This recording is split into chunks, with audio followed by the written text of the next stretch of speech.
आगे चले बहुरी रघुराया। हमारे आपके लिए रामचरितमानस कितना श्रेष्ठ है, भगवान की कथा जिस अमर ग्रंथ में है कितना श्रेष्ठ है। हमारी आपकी भाषा है, हमारे आपके बोलचाल के शब्द हैं। गोस्वामी जी ने लिखा, आगे चले बहुरी रघुराया। हम आप जब आपस में वार्तालाप करते हैं तो ऐसे ही कहते हैं। बहुरी माने फिर से, दोबारा, रुकने के बाद। अभी तक मैया सबरी के आश्रम में रुके हुए थे और रुकने के बाद जब चले तो लेखनी भी बड़े आसान तरीके से कह देती है। अब जब चले हैं तो भी राम जी मेरे आगे आगे चले हैं, पीछे लक्ष्मण भैया हैं। आगे चले बहुरी रघुराया और ऋष्य मूक पर्वत नियराया। उत्तर प्रदेश के कुछ अंचल को, कुछ स्थान को छोड़कर आप अलग चले जाएं तो नियराया शब्द का अर्थ समझना बहुत मुश्किल होगा। एक दृष्टि से देखा जाए तो ये इंग्लिश का शब्द है, नियर माने नज़दीक। लेकिन हमारी आपकी भाषा में जो कहा जाता है नियर आया, बहुत नज़दीक आया। कौन सी जगह है? ऋष्य मूक पर्वत। जब भगवान राम जी लक्ष्मण जी के साथ मैया सबरी के आश्रम से निकले, आगे चले, तो गोस्वामी जी ने खाका खींचा, जगह बताया, व्यवस्था बताई। कहाँ पहुँचे हैं? ऋष्य मूक पर्वत के किनारे पहुँचे हैं। आगे आगे राम जी, पीछे भैया लक्ष्मण। ऋष्य मूक पर्वत अभी नज़दीक आया है, पहुँचे नहीं हैं। कई बार ऐसी स्थिति होती है, दो जगहों का वर्णन करना होता है तो गोस्वामी जी कभी कभी राम जी को छोड़कर दूसरी जगह स्वयं चले जाते हैं। अधिकांशतः अपने को गोस्वामी जी राम जी के साथ रखते हैं, लेकिन जब राम जी के किसी अनन्य भक्त की चर्चा होने लग जाए तो गोस्वामी जी राम जी के साथ ना रह करके भक्त के साथ रहते हैं और राम जी की चर्चा अलग से करते हैं। भैया भरत जी राम जी को जब मनाने गए और भरत जी बिल्कुल नज़दीक पहुंच गए हैं, उस समय की कथा जब गोस्वामी जी ने सुनाई है, लिखा है, तो गोस्वामी जी ने कहा, उहाँ राम रजनी अवशेषा। यहाँ और वहाँ दो शब्द है। हम जहाँ हैं वो यहाँ है और जहाँ नहीं है वो वहाँ है। तो गोस्वामी जी से पूछा गया, हमेशा तो राम जी के पास रहते हो, आपको लिखना चाहिए यहाँ राम रजनी अवशेषा। बोले नहीं, मुझे भैया भरत अच्छे लगते, मैं भरत जी के साथ हूँ इसलिए कहता हूँ वहाँ राम रजनी अवशेषा। वहाँ रात्रि बीती है, राम जी जागने वाले हैं, ये वहाँ की चर्चा है। आज भगवान एक ऐसे अपने मित्र से मिलने जा रहे हैं, सुग्रीव से। गोस्वामी जी से पूछा कि आप कहाँ रहोगे? तो गोस्वामी जी ने कहा, मैं राम जी के आगे आगे चलता हूँ, सुग्रीव के पास पहुँचूंगा नहीं, बीच में खड़ा रहूँगा, थोड़ी इधर की बात कर दूंगा, थोड़ी उधर की बात कर दूंगा। और तब कहना चाहते हैं, तह रह सचिव सहित सुग्रीवा। वहाँ नहीं, तह बीच में खड़े हैं, उधर सुग्रीव और इधर राम जी बीच में खड़े होकर दोनों की बात बताना चाहते हैं। तह रह सचिव सहित सुग्रीवा। और फिर आवत देख अतुल बल सीमा। सुग्रीव राम जी को देखता है, लक्ष्मण जी का दर्शन करता है, और जैसे ही सुग्रीव ने देखा है उसी समय वो समझ जाता है कितना बल है, कितना बल है। और जैसे ही बलधारी प्रभु राम जी का आगमन हुआ, दर्शन हुआ, देखा, तो सुग्रीव अपने पास में बैठे हुए अपने मंत्री श्री हनुमान जी से वार्तालाप करने लग जाता है। और वार्तालाप में क्या कहता है? पठवा बाल होहि मन मैला, भागहूँ तुरत तजहूँ यह सैला। अरे अरे, ये दोनों महापुरुष जो चले आ रहे हैं, ये और कोई नहीं है, बाली ने इनको भेजा होगा। क्योंकि बाली इस ऋष्य मूक पर्वत पर डर के मारे नहीं आता कि मैं यहाँ आऊँगा तो मेरी मृत्यु हो जाएगी। तो ऐसे किसी दो महापुरुष को भेजा होगा जिनके द्वारा मुझे मृत्यु दंड देना चाहता है। अब तो मेरा यहाँ भी बचना नहीं होगा। तो हनुमान जी ने कहा है, इतना डरना नहीं चाहिए, धैर्य धारण करो, कोई व्यवस्था होगी। हनुमान जी सुग्रीव के मंत्री हैं। जब बाली लौट करके नहीं आया, सुग्रीव को सिंहासन पर बैठाया गया, तो सुग्रीव ने हनुमान जी को अपना मंत्री बनाया है। बाली लौट करके आया है, सुग्रीव को मार करके राज्य ले लिया, परिवार ले लिया, धन ले लिया, सब सर्वस्व ले लिया है, सेना ले लिया। राजा के अंगों में जो पहला अंग है वो है मंत्री, और दूसरा अंग है सेना, तीसरा अंग है कोष, और चौथा अंग है प्रजा। सुग्रीव के पास जो राजा का पहला अंग मंत्री है, केवल वही बचा है। दूसरा अंग सेना नहीं है, तीसरे अंग कोष खजाना वो भी नहीं है, चौथे नंबर पर प्रजा वो भी नहीं है। लेकिन अब भी अपने को सुग्रीव राजा मानता है, क्योंकि उसका मंत्री उसके पास बैठा है। यदि राजा योग्य मंत्री के सानिध्य में बैठा है, 3 वस्तुएं चली गईं, लेकिन इसके बाद भी मंत्री धार्मिक है, योग्य है, कुशल है, भक्ति के मार्ग पर चलने वाला है, तो कहीं ना कहीं उस राजा की जरूर जीत होगी। सेना, कोष, प्रजा, सर्वस्व की प्राप्ति होगी। सुग्रीव के जीवन में एक बचे हुए हैं, कौन? श्री हनुमान जी महाराज।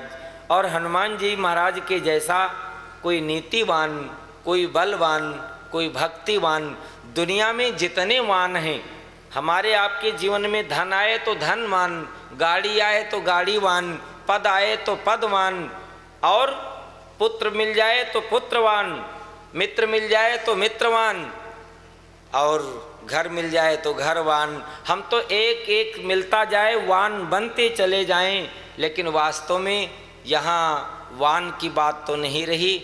सुग्रीव के जीवन में कितना कुछ है, एक मंत्री उनको मिला है, और वो कौन है? हनुमान जी महाराज। हनुमान जी महाराज के जीवन में कितना कुछ है वो कहा नहीं जा सकता है। बल की बात आई तो गोस्वामी जी ने कहा अतुलित बलधामम, मुझे नहीं मालूम कितना बल हनुमान जी में है, और वास्तव में हनुमान जी के बल को मापना ये गलती है, कभी नहीं मापना, कोई नहीं नाप सकता है। तो हनुमान जी महाराज जी जैसे मंत्री सुग्रीव के पास बैठे हैं, सुग्रीव की दृष्टि राम जी पर पड़ी है, सुग्रीव डर जाते हैं। बाली ने जरूर पठवा है, और बाली के भेजने से आए हैं, तो मुझे मार करके चले जाएंगे। हनुमान जी महाराज निराश नहीं हुए, हनुमान जी महाराज हताश नहीं हुए। हनुमान जी महाराज ने सुग्रीव को धैर्य धारण किया है। अरे अरे, थोड़ी देर आप विचार करके देखो, इतना अपने जीवन में दूसरे पक्ष को नहीं सोचना चाहिए। हमारे आपके जीवन की कथा है, हमारे आपके जीवन में मार्ग मिलने वाला है। कौन सा मार्ग? हम लोग अपने जीवन में निरर्थक और जो कार्य जीवन में नहीं होना, उसे भी अपने लिए ही मान करके, और सबसे पहले दुखों को अपने जीवन में निमंत्रण दे देते हैं, दुखों को आने से पहले ही मान लेते हैं, स्वीकार कर लेते हैं। हनुमान जी ने कहा ऐसा नहीं करना चाहिए, मानना नहीं चाहिए कि मुझे ही मारने के लिए भेजा है। बोले फिर क्या? तो हनुमान जी ने कहा संसार में आखिरी श्वास तक कर्म करना चाहिए, प्रयोजन करना चाहिए। कर्म करते रहोगे, व्यवस्था बनाते रहोगे तो सिद्धि प्राप्त होगी, और कर्म नहीं करोगे तो बहुत मुश्किल है जीवन में फल मिल पाना। तो हनुमान जी ने कहा है तुम्हें डर लगता है कि बाली ने भेजा है, लेकिन मैं इस बात को स्वीकार नहीं करता हूँ। मैं कब स्वीकार करूँगा? जब जा कर के मिल कर के देख कर के आऊँगा। हनुमान जी महाराज मिलने के लिए चले जाते हैं। भगवान की कथा में इस पावन प्रसंग के माध्यम से हनुमान जी महाराज का प्रवेश हुआ है।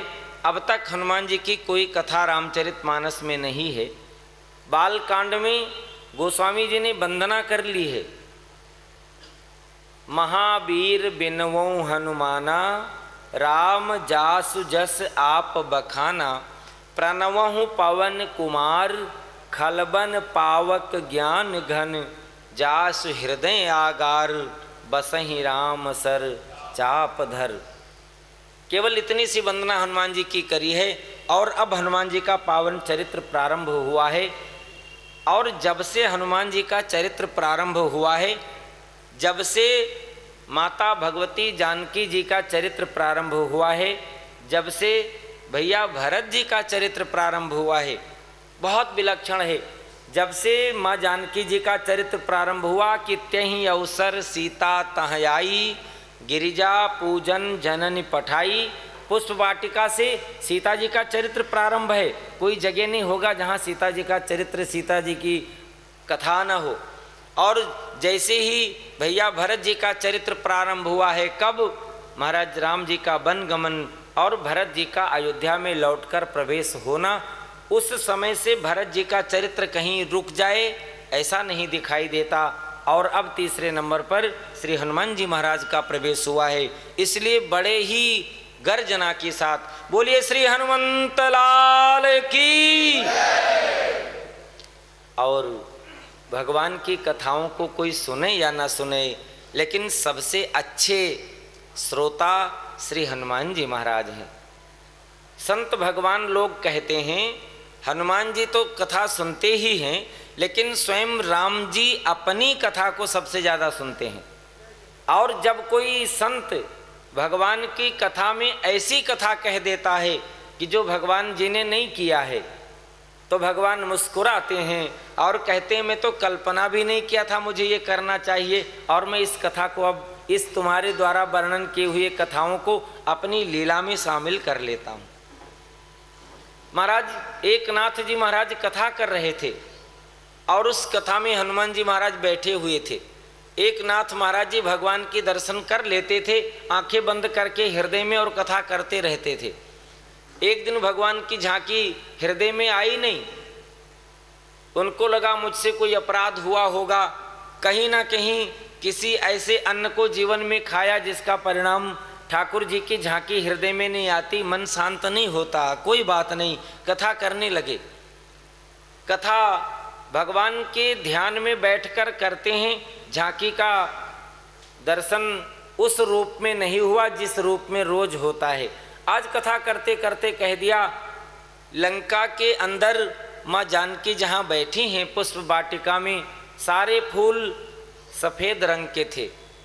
और जैसे इतनी बात कही, हनुमान जी महाराज कथा में गुप्त रूप में बैठे थे और साधारण एक मानव के रूप में निकल कर आए। एकनाथ महाराज जी के कान में कहते हैं, आप कथा कहने बैठे हो तो ठीक ठीक कथा कहा करो।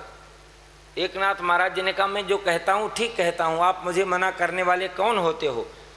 हनुमान जी ने अपनी आकृति बदल दी, सबके देखने में तो नहीं, लेकिन एकनाथ महाराज जी ने देखा हनुमान जी मंच पर, और जब श्री हनुमान जी महाराज का दर्शन किया तो बोले, आप महाराज कहने क्या आए हो? मैं कथा कहता हूँ, सुनना है तो बैठकर सुनो। हनुमान जी ने कहा, नहीं गलत नहीं कहोगे। बोले, मैंने गलत क्या कह दिया? बोले, आप कहते हो लंका में पुष्प वाटिका में जो पुष्प लगे थे वे सफ़ेद थे, मैं तो देख कर आया हूँ पुष्प वाटिका के फूल सारे लाल रंग के थे। अरे मैं देख कर आया हूँ और मुझे ही गलत कथा सुनाओगे? एकनाथ महाराज जी ने कहा, हनुमान जी मैं वंदन करता हूँ, लेकिन जो मैं कहता हूँ सही कहता हूँ, कोई जरूरी नहीं कि आप बिल्कुल सही कहते हो। तो हनुमान जी ने कहा, देखो आप विश्वास नहीं करोगे तो मैं जानकी माँ को बुला के ले आऊँगा। एकनाथ महाराज जी ने कथा बंद कर दी। बोली, मैं कथा तब कहूँगा जब माँ जानकी को बुला कर लाओगे और मुझे गवाही देंगी, वो कहेंगी फूल कैसे थी। हनुमान जी ने आकर माँ को प्रणाम किया। बोले, कथा रुक गई, बड़ा दुख हो रहा है, जल्दी चलो आप कह दो माँ अशोक वाटिका में फूल कैसे थे।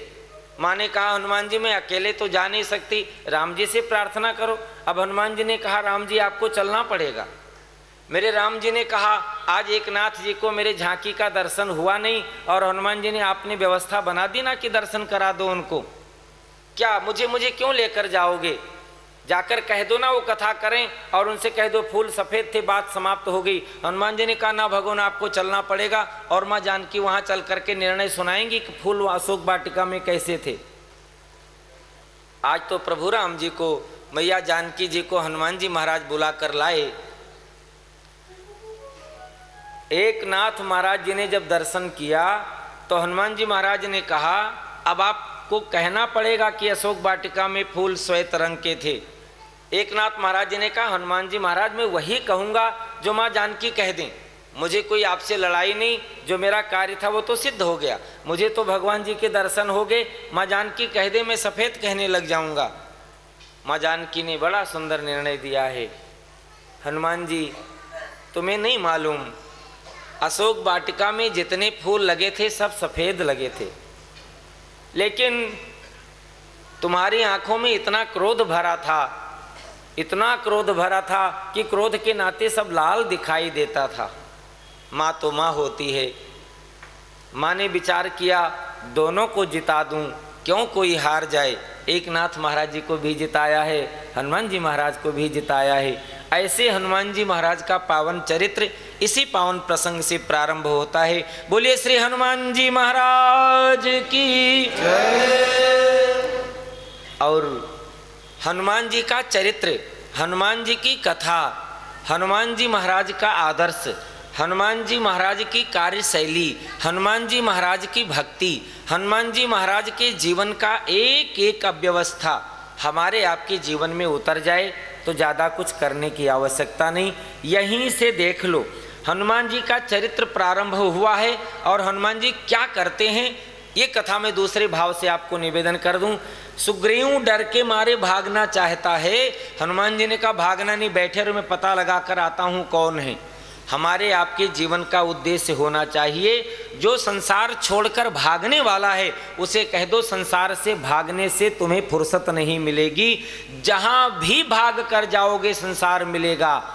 पर्वतों के ऊपर भाग कर जाओगे संसार मिलेगा, और वहाँ संसार नहीं मिला तो संसार आपको बनाना पड़ेगा, वहाँ झोपड़ी बनानी पड़ेगी, कोई पात्र रखना पड़ेगा जिसमें जल रखना पड़ेगा, कोई स्थान निश्चित करके रखना पड़ेगा जहाँ कोई फल भी रखना पड़ेगा, कोई स्थान निश्चित करना पड़ेगा जहाँ आपको उठना बैठना जागना और सोना और ध्यान और बंधन पूजन भजन भी करना पड़ेगा। आखिर वहाँ जाकर संसार बनाया कि नहीं।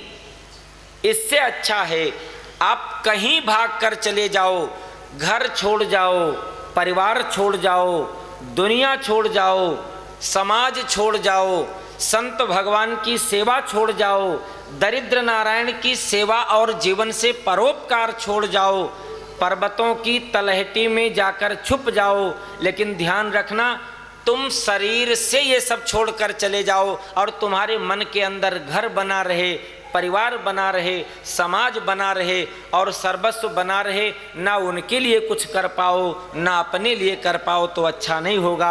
अच्छा तो यह होगा हम घर में, समाज में, परिवार में रह कर के संत भगवान की सेवा करते हुए, दरिद्र नारायण की सेवा करते हुए और जिसको मेरे जीवन की आवश्यकता है उनकी सेवा करते हुए हम अपनी जगह पर रुकें। एक काम कर दें, जब परोपकार सेवा की भावना समाप्त हो जाए तो उनको अपने हृदय से निकाल दें और फिर हम भगवान के भजन में लग जाएं, तो हनुमान जी महाराज का चरित्र होगा। और आपसे प्रार्थना करूं, हमें और आपको तो ये अभिमान होना चाहिए, ये गर्व होना चाहिए, पूज्य सद्गुरुदेव भगवान जी के जैसा परोपकारी, संत समाज की सेवा करने वाला, दरिद्र नारायण को अपना आश्रय देने वाला कोई दूसरा नहीं होगा। भगवान सद्गुरुदेव जी के सानिध्य में बोलिए श्री सीताराम जी भगवान की। पधारो पधारो।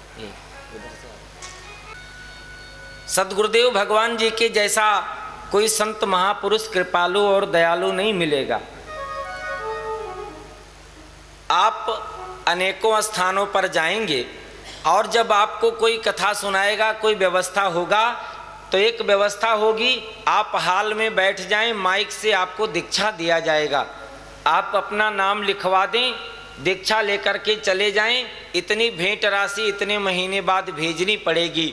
लेकिन वाह रे भगवान सद्गुरुदेव की व्यवस्था, कोई भी दरिद्र नारायण व्यक्ति आ जाए और उसे बुलाकर कृपा कर देते हैं, एक काम करना, तू मानव के जीवन को पाया है तो भगवान के नाम को जप करके जहाँ है, जिस स्थिति में है, जिस परिवार में है, जैसे है उसमें उस स्थिति उस परिवार में रहकर सर्वस्व का निर्वहन करना, लेकिन एक काम और कर लेना, भगवान के नाम को जप कर मानव जीवन सार्थक कर लेना।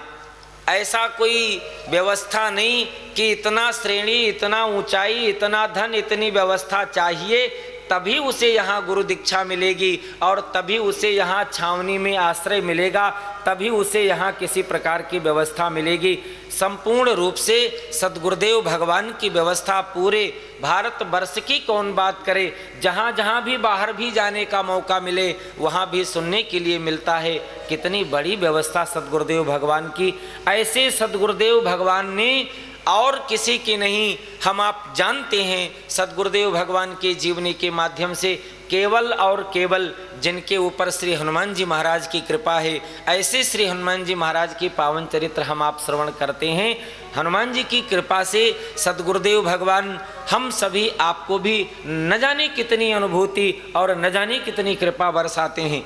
ऐसे हनुमान जी महाराज का कार्य क्या है वो मैं आपसे निवेदन करने जा रहा हूँ। हनुमान जी महाराज का कार्य है संसार के लोगों को निकालकर भगवान से जोड़ देना, और मेरे सद्गुरुदेव भगवान का कार्य है संसार में रहो फिर भी भगवान से जोड़ दूं। इससे बड़ा कार्य और कोई नहीं हो सकता है, संसार में रहो फिर भी भगवान से जोड़ दूं। हनुमान जी ने कहा है सुग्रीव तू बैठा रहा, मैं जाकर देख आता हूं। और जब हनुमान जी देखने के लिए चले तो हनुमान जी के रूप में नहीं रहते हैं, ब्राह्मण का रूप बना लेते हैं और ब्राह्मण का रूप बनाकर प्रभु राम जी के पास चले जाते हैं।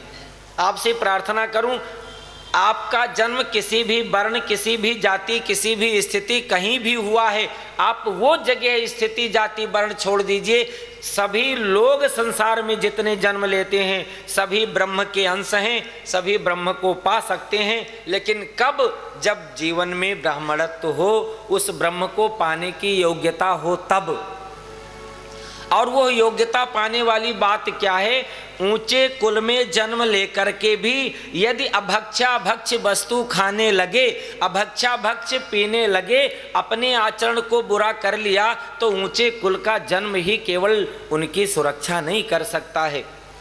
और भले ही अलग मध्यम और अन्य स्थान पर जन्म लेकर के भी अपने जीवन के सर्वस्व व्यवहार और आचरण को बनाया तो वो ऊंचाई पर पहुंच सकता है। हनुमान जी महाराज ने विप्र स्वरूप धारण करके दिखाया कि आप सब कुछ बन सकते हैं, सब कुछ बन सकते हैं। और तब भगवान जी के सामने गए, और जब भगवान जी के सामने गए तो भगवान जी को वंदन कर लिया, और वंदन करके भगवान जी से प्रश्न कर लिया है, कठिन भूमि को मल पदगामी, कठिन भूमि को मल पदगामी, कवन हेतु बन विचरहूँ स्वामी,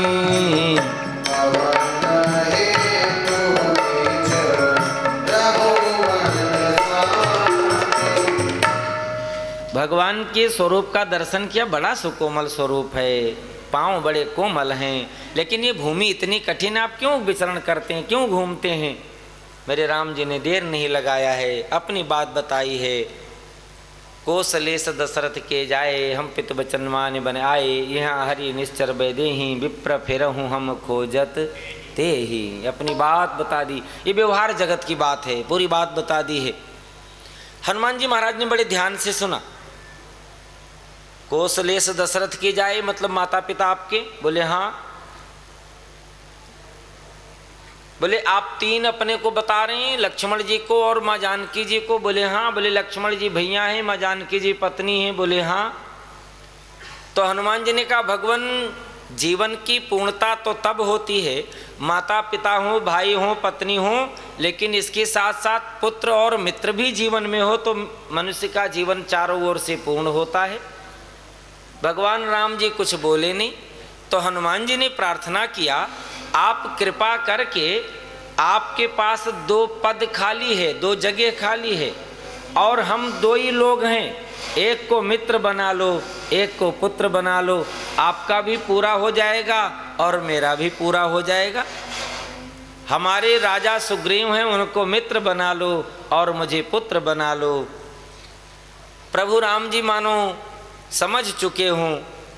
हनुमान जी महाराज अपने को छुपाते हैं और राम जी मेरे अपने को छुपाते हैं, लेकिन धीरे धीरे एक दूसरे को दोनों जान जाते हैं।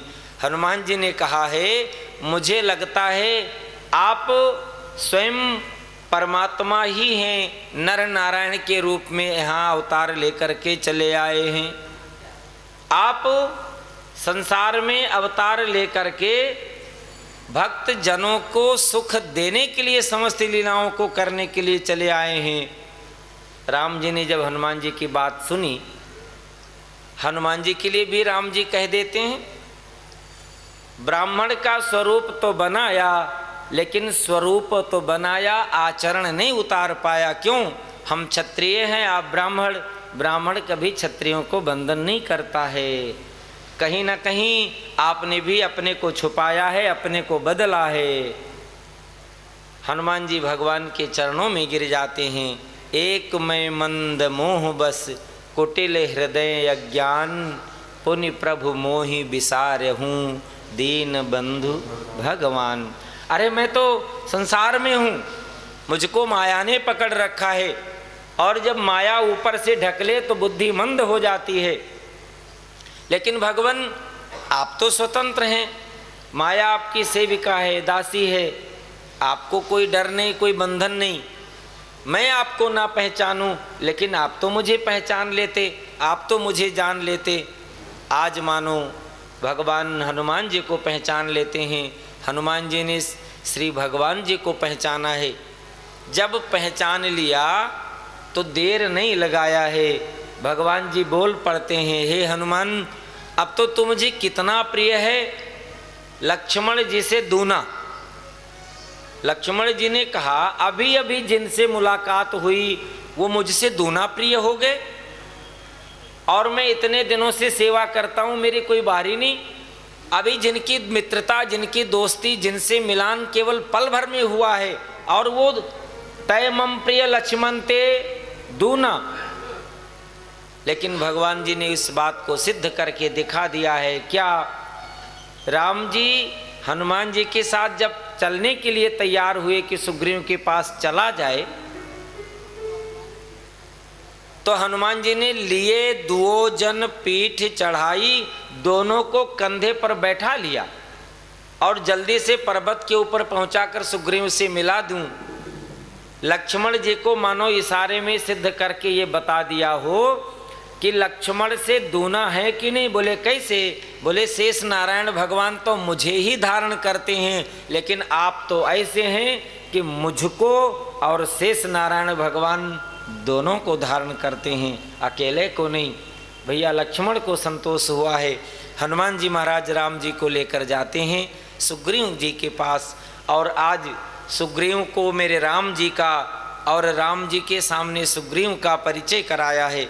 सद्गुरुदेव की भूमिका का निर्वहन किया है। सद्गुरुदेव की भूमिका यही है, जीव संसार में भटका है, जीव संसार में मैला हुआ है, जीव संसार में माया के द्वारा ग्रसित है।